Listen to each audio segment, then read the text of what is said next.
gremlins! Today I'm going to dive into another aesthetic. That aesthetic will be... fairy grunge! Ooh, I love this aesthetic. My personal style has definitely been significantly shaped by the aesthetic fairy grunge, and it has a special place in my heart, and in my closet.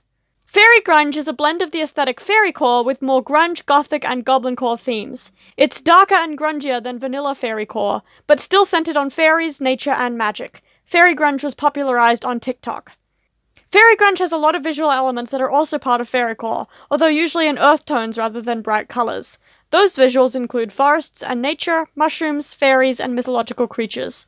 Other visuals that are more unique to fairy grunge are rocks and stones, abandoned houses, torn clothing, night skies, and the darker side of nature. Where fairycore is pastel images of a flower garden, fairy grunge is a tangled forest. Fairy grunge fashion tends to involve earth tones, green, oversized and loose clothing pieces, torn clothing, and mismatched accessories. Some specific clothing pieces are oversized t-shirts and hoodies, maxi or mini skirts, corsets, leg warmers, baggy cargo pants, platform shoes, and gloves or mittens. Tights are also a staple, patterned, mesh, or fishnets, usually ripped. You could rip your own tights with scissors or a fork, or just wear regular tights trekking through the woods and let them get ripped organically.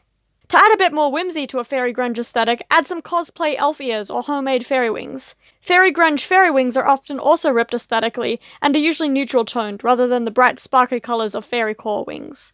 I made myself a pair of fairy wings a while ago, although they didn't turn out how I expected and I don't often have the chance to wear them. What I do wear all the time are elf ears. Whether I'm dressed in a fairy grunge style or not, I almost always have pointed silicone ears on. I gave this fairy grunge character long braided hair with blonde ends, an oversized t-shirt over a short plaid skirt and ripped fishnets, and crocheted fingerless gloves and leg warmers. Her shirt is green with a slight tie-dye pattern.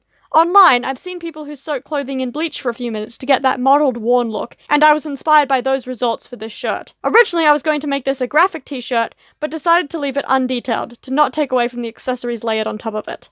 Speaking of those accessories, I gave this character a lot of layered necklaces and fairy wing earrings inspired by a pair of earrings I own myself. The necklaces include a dull green string of beads, 2 simple pendant necklaces, and a gold chain. Under the oversized t-shirt, I gave this character a black miniskirt with grey plaid patterns, which were quite relaxing to draw. Below that, she's wearing ripped fishnets under cream-coloured leg warmers. Her platform Mary Jane shoes aren't exactly practical for wandering the forest, but she won't let practicality take away from her style. This character's braids are mostly ombre with blonde ends, but she has a few green braids as well, just for fun. In the sketch I knew I wanted this character to have braids, but wasn't sure what style to put them in.